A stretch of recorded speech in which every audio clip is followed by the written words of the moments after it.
Agora são 17 horas e 52 minutos. Segunda-feira, dia 19 de outubro. Uma trégua em Porto Alegre com essas chuvas. O Rio Grande do Sul passa por problemas econômicos e meteorológicos de repartir o bigode, né? Políticos e sociais até que não, mas econômicos e meteorológicos muito graves, né? Eu estive nesta segunda-feira, dia 19 de outubro, no início da tarde, na TV educativa aqui do Rio Grande do Sul. Alguém me perguntou quando eu cheguei lá: olha, quanto tempo faz que você não pisa aqui? Eu fui fazer os cálculos, acho que uns 10 ou 12 anos, né? Principalmente quando algum governo do PT se entroniza ali no Palácio Piratini e controla a TVE. Durante os 4 anos do governo Olívio no Rio Grande do Sul, e durante os 4 anos do governo Tarso Genro, eu não pisei uma única vez na TV educativa, até porque eles nem queriam mesmo que eu pisasse lá. Mas eu não pisei, como também não pisei em nenhuma Secretaria de Estado. Vocês podem não acreditar, mas durante os 16 anos das prefeituras do PT em Porto Alegre, eu também não pisei na prefeitura. Aonde tem PT, eu não piso no governo ou na prefeitura. Simplesmente não piso ali dentro, né? Porque se eu pisar ali dentro e sair, eu vou pedir para uma faxineira passar atrás de mim e limpar tudo, né? Porque eu não piso. Bom, eu fui ali na TV educativa porque participei de um programa chamado Frente a Frente, que será apresentado pela TV educativa nessa quarta-feira, 10 horas da noite. Eu não pude me furtar ao convite e fui lá. Fui entrevistar o senador Lazier Martins. O Lazier Martins é um jornalista como eu, muito bem avaliado aqui no Rio Grande do Sul durante todos os anos que ele trabalhou na Guaíba, trabalhou na RBS. Chegava um ponto que, em muitos anos, quando a revista Amanhã ela procurava identificar os top of mind de tudo que é categoria, na área de jornalismo ele levava o primeiro lugar em rádio, primeiro lugar em televisão e em primeiro lugar como colunista de jornal. E ele nunca foi colunista de jornal, mas a força da marca, né, do Lazier Martins era essa, e graças a essa força ele se elegeu inclusive senador da República, e ele estava lá, pelo PDT aqui no Rio Grande do Sul.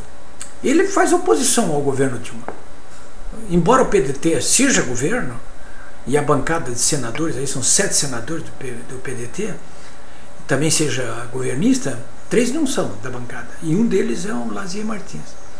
Eu até fiz uma pergunta para ele, digo: Lazier, como é que você resolve esse problema de, às vezes, levar alguma demanda do Estado, da Prefeitura, de algum cidadão para o governo federal, porque há uma concentração ali de recursos enormes no governo federal? E ele disse: eu não vou. Porque eu tenho que ser coerente. Se eu faço um discurso e uma posição de oposição, como é que eu vou lá pedir favores? Não vou pedir favores. E eu perguntei para ele: mas o teu eleitorado, às vezes eles precisam de alguma coisa, como é que fica? Você não perde eleitores? Ele me deu uma resposta assim para mim que é exemplar, né? Que confirma as pesquisas, inclusive. Ele disse: não, mas o meu eleitorado está todo contra a Dilma também e o governo. É claro, né? Porque todas as pesquisas mostram que 9 de cada 10 cidadãos brasileiros que são consultados pelo IBOP, pelo Paraná Pesquisa, estão contra esse governo.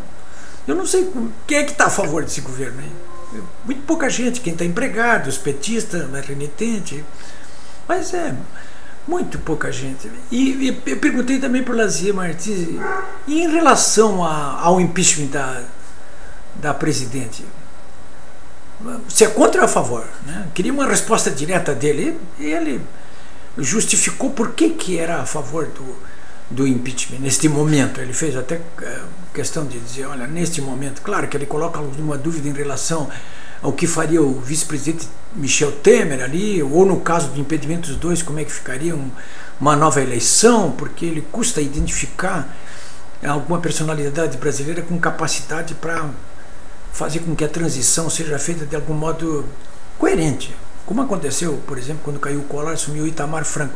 Mas o Itamar também era considerado um destrambelhado e, no entanto, fez uma transição para as eleições seguintes, que elegeu o Fernando Henrique Cardoso. Aliás, elegeu o Collor, Foi isso? Não, elegeu o Fernando Henrique Cardoso. Estou fazendo confusão aqui. Bom, então, eu acho que dificilmente alguma coisa pior será do que a presidente Dilma Rousseff, né? Bom, dito isto, senhores, acho que essa situação do governo, eu já disse aqui 1000 vezes, ela tende a piorar, isso é um processo, mas, puxa, olha, os dados dessa segunda-feira aí de projeções da economia, inclusive do PIB, pelo Boletim Focus, é alguma coisa assim assustadora, né? Porque vocês vejam que o Boletim Focus está estimando aí uma recessão para esse ano de 3,1%. Eu há pouco li um relatório do BTG Pactual, 3% o Boletim Focus, é a média do que os bancos estão estimando para a recessão deste ano.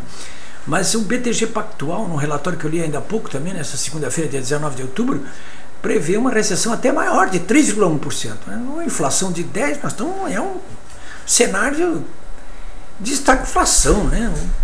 Então, uma situação muito complicada, então, porque nós estamos com uma crise econômica de proporções oceânicas e vivemos uma crise política também de governabilidade e uma crise ética de proporções também oceânicas, de modo que nós temos aí uma tempestade perfeita. E não me parece que numa conjuntura como essa o governo realmente tenha condições de permanecer onde se encontra, né? Porque ele está sendo inclusive questionado de todos os modos. Mas essa é uma semana que promete muito, né? Porque é a semana que teoricamente o presidente da Câmara deveria encaminhar o pedido de impeachment. Se ele encaminhar o pedido de impeachment e a comissão que for encarregada de examinar esse pedido concluir pela necessidade de começar o processo, esse processo na verdade nem será feito na Câmara, né? Como disse o Lazier Martins hoje nessa entrevista aí da qual eu participei, porque o julgamento acontecerá no Senado e não será o Renan Calheiros o presidente do processo, mas o presidente do Supremo Tribunal Federal, Ricardo Lewandowski. Alguém vai me dizer assim, mas o Lewandowski está com eles. Olha, vocês leram a declaração dessa segunda-feira do Lewandowski a respeito do juiz Sérgio Moro? Elogiou o juiz Sérgio Moro bastante. Ele elogiou o juiz Sérgio Moro como devia. Bom, esse é o meu comentário de hoje, então, gravado aqui para vocês. Eu volto amanhã. Até lá.